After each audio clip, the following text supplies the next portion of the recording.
I couldn't believe my eyes as I stood frozen at the doorway of my best friend's living room, where my fiancé and she were standing, reciting wedding vows to each other. The words, dripping with tenderness and promises of eternity, pierced through me like icy daggers.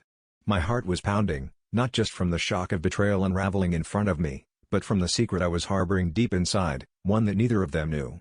I was pregnant, and not by the man rehearsing his future with someone else, but by a fleeting, reckless encounter with a stranger during a business trip I took to escape the chaos of wedding planning. As they continued, oblivious to my presence, a cocktail of emotions bubbled up: anger, hurt, and a twisted sense of relief. The relief was short-lived, as the realization hit me that my own secret was no less a betrayal.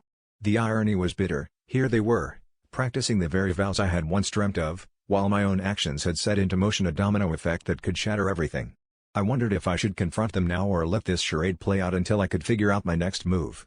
The air was thick with deceit, and I knew I had to make a decision quickly. I backed away quietly, my mind racing with possibilities. Should I confront them and reveal their duplicity, or should I walk away silently, nursing my wounds and planning my escape? And what about my unborn child, a constant reminder of my own indiscretions? I felt trapped in a web of my making, each strand a decision that had led to this moment. My relationship with my fiancé was already a house of cards, and now, it seemed the foundation had crumbled entirely.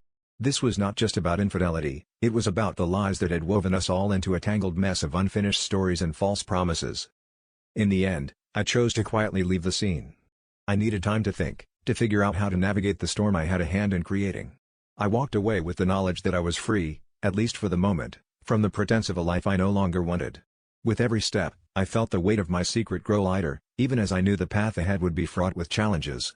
But in this moment, I was no longer bound by the lies of others or my own. I was ready to face whatever came next, alone, with my unborn child as the only constant in a world that had turned upside down.